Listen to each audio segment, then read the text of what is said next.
Good evening and welcome to Talking Points here on Ghana Television. We are live on GBC 24, live on GTV Main. It's also live on Radio Unique 95.7 MHz. We are live on the internet at gbcghana.com. Now, Parliament passed the Whistleblowers Act in 2006 as an anti-corruption tool to empower people to expose corruption and wrongdoing in both private and public institutions. Since its passage, historic and cultural factors continue to militate against its enforcement. Corruption and unlawful acts persist in the country despite its existence. In the wake of the alleged corruption expose in the judiciary, it has become necessary that we revisit the Whistleblowers Act 7/2006. I guess for us to talk about this issue this evening on Talking Points, seated next to me is Elliot Plim Abimeva, who is a legal practitioner and also managing partner, Fidelity Law Group. And next to Elliot Plim is Yaw Boadu-Ayeboafo, director of newspaper graphic communications. Gentlemen, good evening. Good evening. And thank you very much for your time this evening. Welcome to Talking Points. Mr. Boadu-Ayeboafo, I'll start with you. Give us a brief insight into this whole act, the Whistleblowers Act 720. Well, I think that we all want a decent society. We want a society that individuals do not exploit. Yes. We also want a society where we do not encourage people to gossip.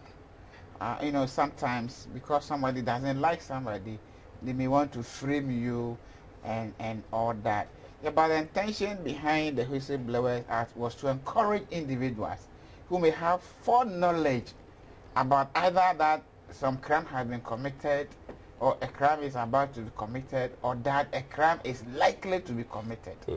So that instead of waiting for the thing to happen, you pass on the information sufficiently long enough that if there is any avenue for us to take any mitigating lesson, because it's some of the things can be very, very deadly. For instance, assuming that you have heard some people are plotting that they want to go and use poison on, say, the Wager Dam, and you know that the Wager Dam is where we draw our water. Now, if we don't get prior information to stem that kind of some impropriety, the likelihood is that a number of people might die before we begin to find out what is the cause of that. So basically, that was the intention, to encourage individuals who have information that at the end of the day, when they are provided, will inure to the benefit of every one of us. Lawyer, if you have something to add to Yes, it. well, I would like to add that the Whistleblowers Act actually provides an avenue for people who have information about some impropriety going on in our public offices, to actually disclose that information to the appropriate authorities for investigations to be carried out. Now, there are principles involved in the Act. When the disclosure is made, the whistleblower must also be given some protection, and there must be an avenue to also compensate the whistleblower. We'll come to those other provisions also in the Act. Yes, I'm just giving a recap of the elements of what should I say, the standard Whistleblowers Act. Okay, which I believe is present in the Acts that we have for the law. Yes, but as you said, Okay, right.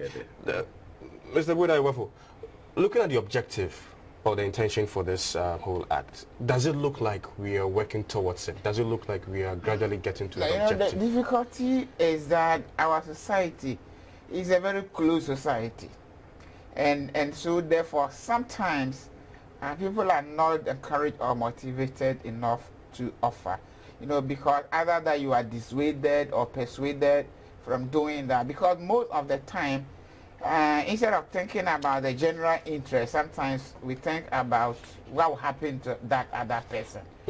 Particularly because in some circumstances, whistleblowing can expose the whistleblower to very extreme danger, including the possibility of elimination.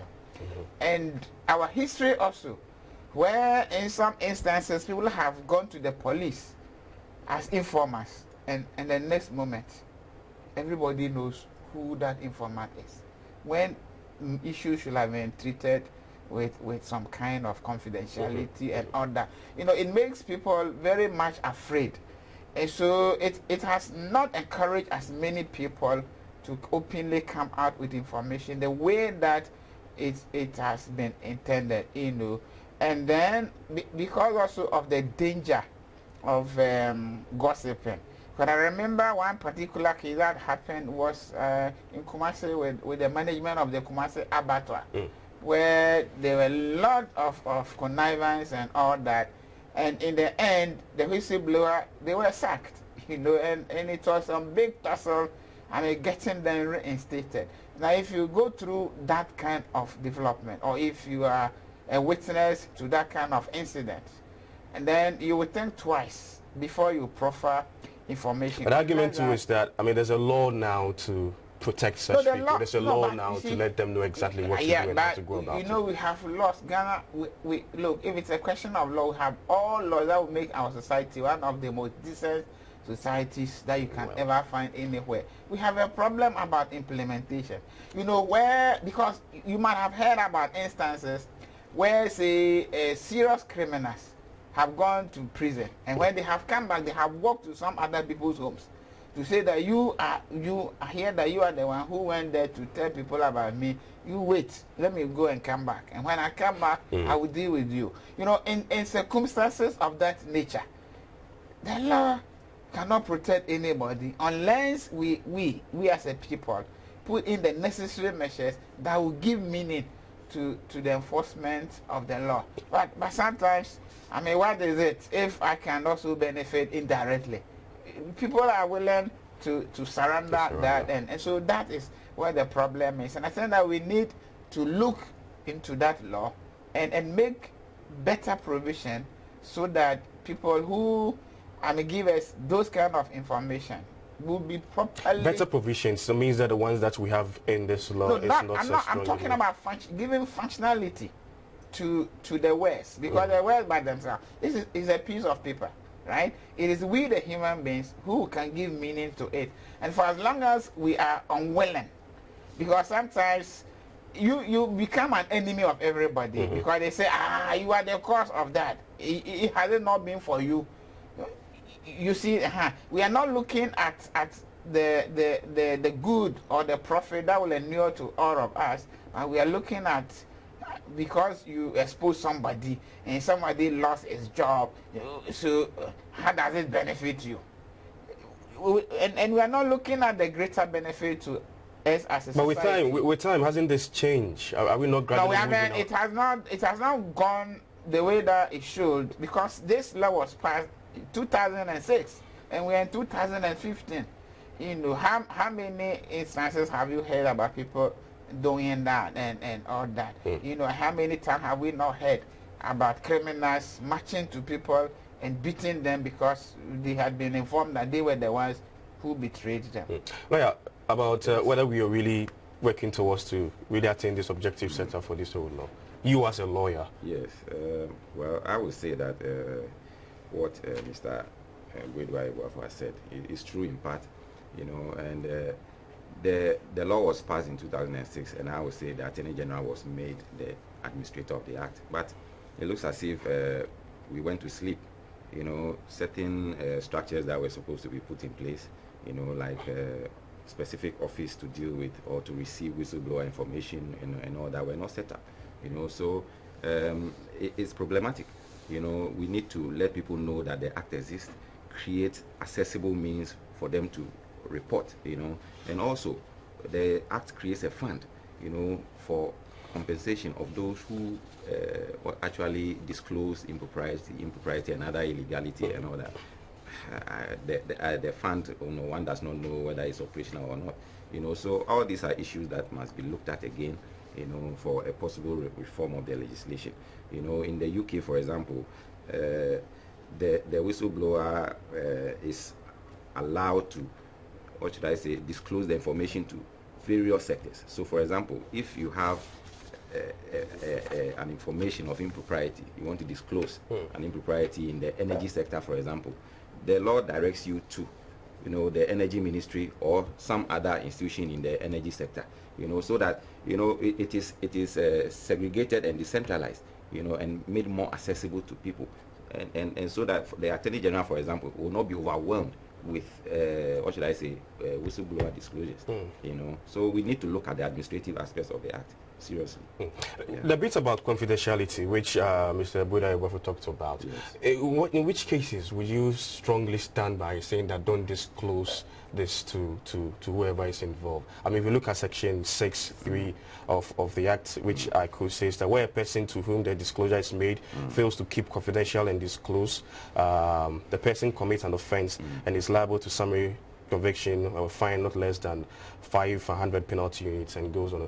In which circumstances would you have to protect that identity of that person? Oh, in all circumstances, once the person comes out, it doesn't matter whether it's a disclosure relating to national security or the military or public health. You know, the person receiving the information must keep it confidential. And actually, the anonymity of the person making the disclosure must also be preserved. The person making the disclosure must also make sure that whatever he or she is putting out is kept confidential. So confidentiality is both ways, actually. Okay. Mr. Boadu-Ayeboafo, on this note on confidentiality, in which areas or which aspect do you keep? You see, sometimes the difficulty that we have is what, I mean, relating to something that we talk about the heroism, the undeserved heroism. For instance, even among journalists, where we can say that we intercepted a certain information. I mean, if you intercept an information, you should not openly come out and say you intercepted it. Because to say that you intercepted is to say that you did what is wrong, and you send that. Because you see, what is critical is about the fact that what is the benefit to every one of us. Because if we get to know the method by which you got it, we may not like it. But we all like the fruit of what you have done. Exactly. And there are some of our people, and that's why he was saying that confidentiality is on both sides. You see, there are some of us that want to play hero. And after we have reported, we go and stand somewhere and tell everybody that we did it. You understand? And when you do that, you are exposing yourself. You know, because it is not possible that the state at all material times can protect you. And it's so, not possible. It's not possible. Really? It's not possible.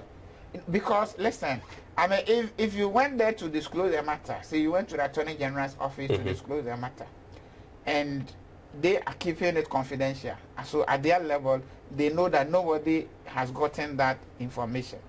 And then you go back and you, among your friends, you start discussing the thing with your friends. How would they ever know that there's an imminent danger to you? You know, by the time that they might have access to that kind of information, you might have suffered some consequences. And so therefore, what is critical is that don't play any hero.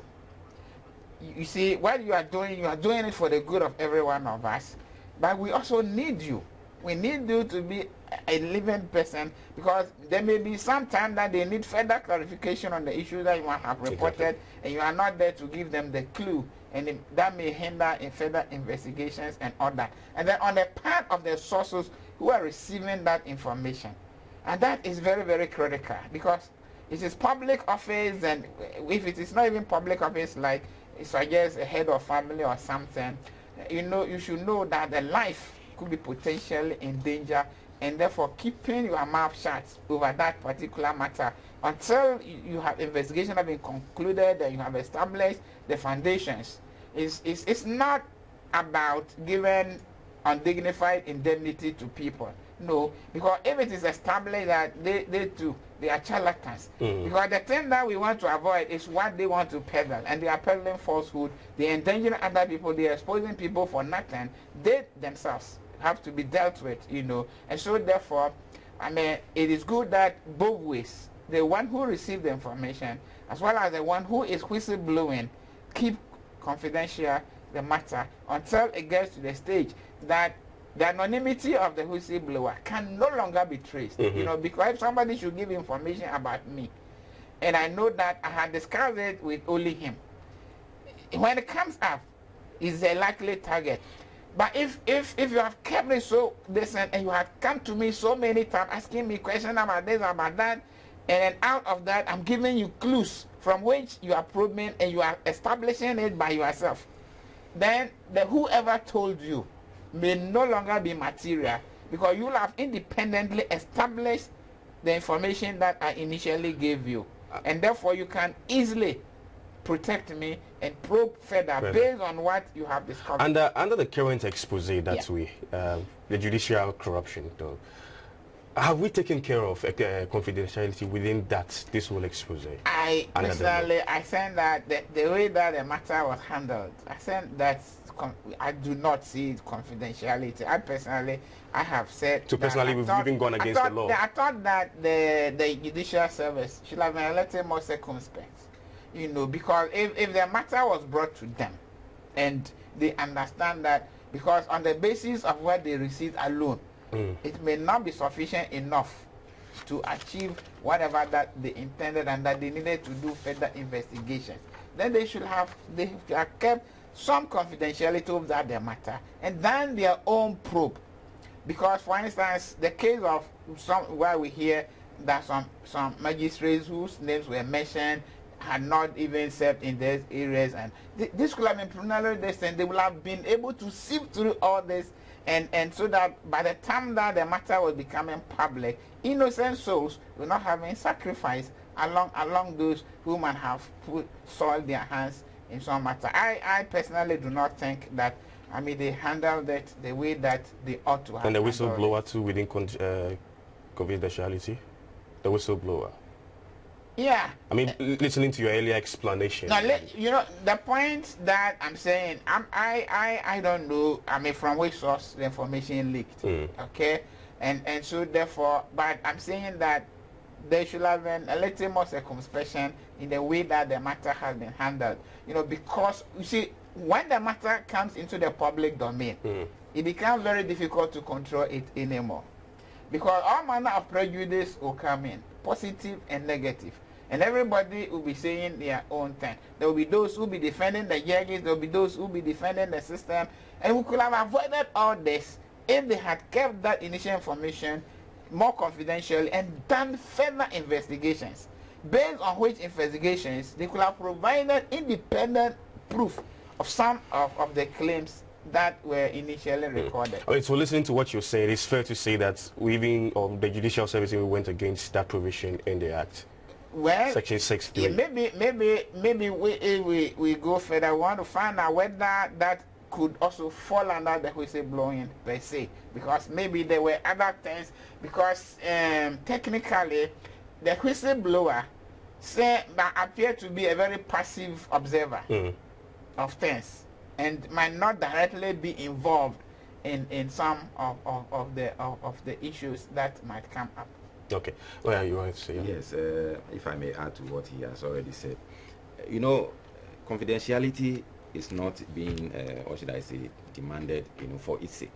When you say confidentiality, it means, you are preventing delays in the justice we are all looking for. Because if you saw from the instant case that because the issue has been leaked to the public, now various applications have been made to the court and all that. All these are going to prolong the period of investigation, And secondly, there's a risk if we don't ensure confidentiality. There's a risk of defaming and libeling people, destroying people's reputation, because we are at the investigation stage and not the judgmental stage. So we need to avoid all these risks by keeping things in circumspection and confidential, so that at the end of the day, there will be fairness to everybody involved. Mr. Boadu-Ayeboafo, I'll stay with you briefly on this confidential issue. In investigative journalism, where should journalists stand in terms of the investigative piece, the information he has uncovered, the public interest, and also confidentiality? Well, you see, in straight journalism, the rules of journalism demand that everybody must be involved, and that the subject matter of your investigation must be confronted with whatever information that you have gotten, and that they have a right to respond to the issues. Whether you think that what they are saying is credible or otherwise is not material. What is material is the fact that you have to bring them into the know as to what you have this time. Yeah, but the reality also is that sometimes some situations are so dangerous that if you put your head into it like that, there could be a threat to your life. And that is where ethics allows for public interest consideration. And so where there's an overwhelming public interest consideration in any matter, that outweighs all other considerations. And therefore, in those kind of circumstances, even if you behave unethically, we compensate you on the fact that because there's an overwhelming public interest, and that what you have done at the end of the day, it will inure to the benefit of everybody. Even if it's not right, unethical. No, it could be unethical, but provided that what you are saying, because the truth, the factuality about the matter that you are talking about, the fact that there's a basis, you are not maligning somebody maliciously, but that there's a foundational thing. Because look, listen, some of those claims, if they are proven, touch at the core or at the heart of justice. Because what is justice? Because justice means that the decision has to benefit everybody, and at the end of the day, yes, we the legal maxim, as everybody expounds, is the fact that it is far better to allow 99 this thing to go than to convict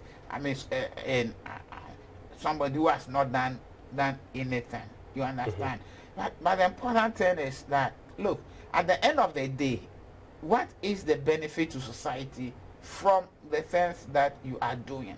And for as long as you are not highlighting, and that was why I was talking about the empty bravery. You see, you must focus on what you have established and not how you established it. Because you see, if we are not very careful, not too long ago, some few years back, we saw about the case in Great Britain about the news of the world, where they were hacking into people. When they were presenting those information, it was very, very titillating. People were very happy about it. People were congratulating, commending them.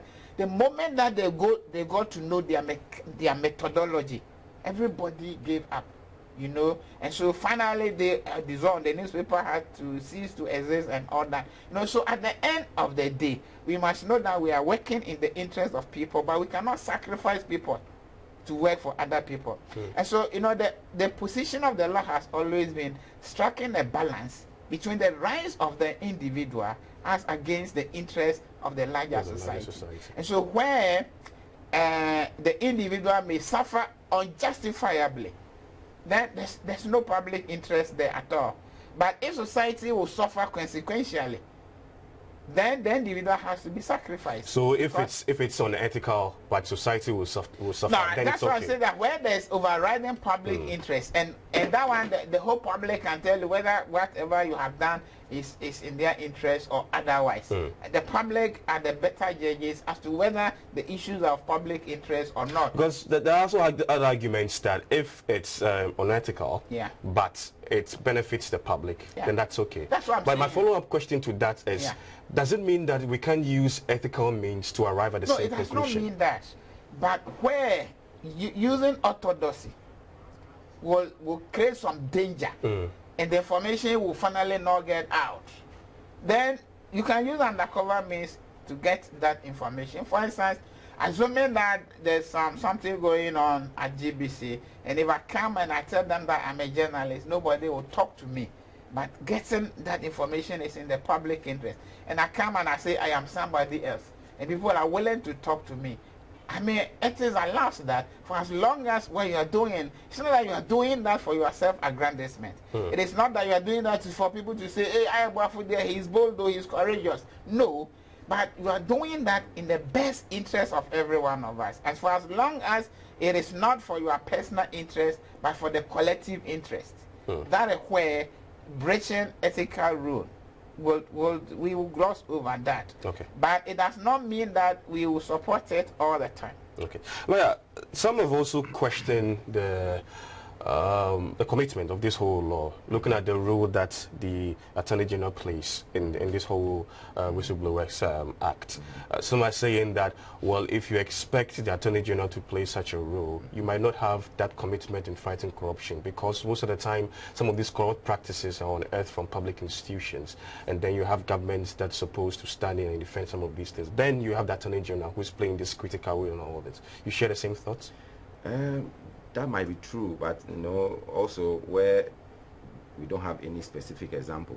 You know, we might be producing. The argument is that why don't you create an independent body to handle this? Of course, I was coming to that. You know, and elsewhere, and also, you know, when you look at Transparency International, they have a document, you know, where they've established some best practices for whistleblower legislation. You know, they recommend that, you know, apart from the main public institution, there should be another independent regulator, you know, of whistleblowing, you know, so that at the end of the day, the person who is given the authority to administer the act will now report to the regulator.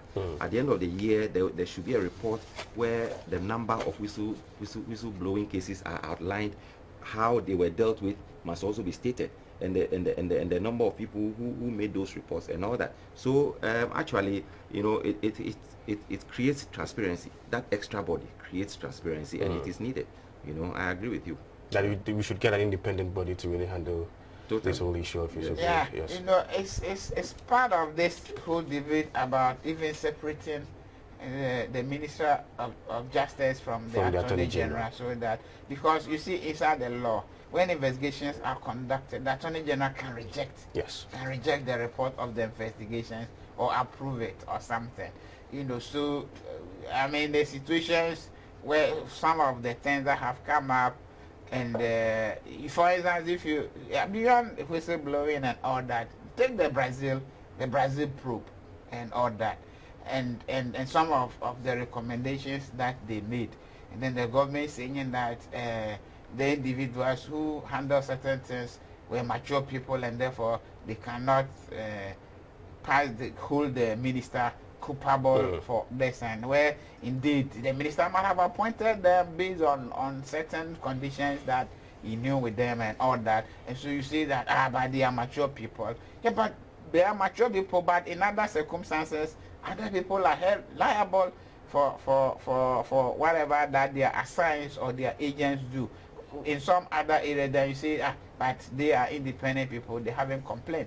If I went to Brazil, for instance, and I was going to get some $2,000 out of that, why do you think that I'll come and tell anybody that I was not treated fairly? So those are some of the things that give us the hunch that it might be better and more functional and more effective if we can have some independent office that will deal with some of these matters. But the generality also is that sometimes you have independent institutions, the people who are there are so loyal to podcast structures that you begin to ask yourself whether they are professionals at all. And for instance, members of parliament, sometimes when they are discussing certain issues on the floor, and some of them take certain positions, and you ask yourself, is this the same person?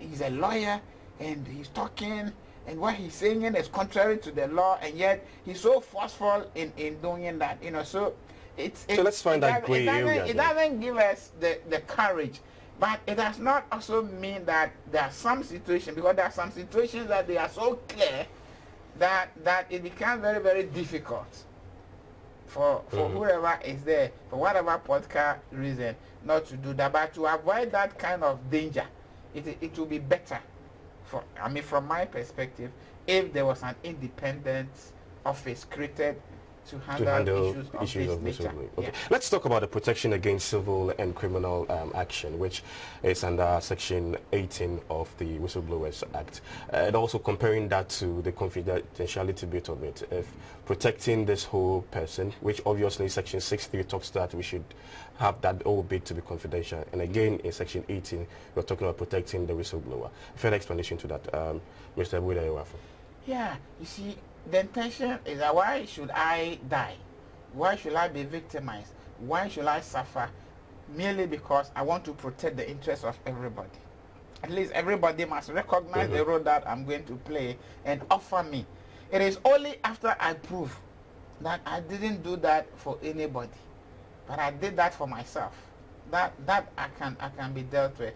But for as long as it is I'm a premise on the fact that I am trying to protect everybody, then everybody must protect me. And so that protection is very necessary, because it gives me the confidence that, look, if I see wrong and I offer my services, I know that the state will support me in persecuting my, because if after I have done that, somebody wants to take civil action against me, and I cannot even afford the services of a lawyer, and the legal aid is not working, it has overexposed me, okay? And so in circumstances of that nature, because I could have said, and nothing that we are talking about, in some circumstances the savings can be very, very huge to the state. Yes, and so if we as a people apply whatever is available to us in protecting that individual by, say, giving him police escorts or some kind of that, then I think it is not disproportionate.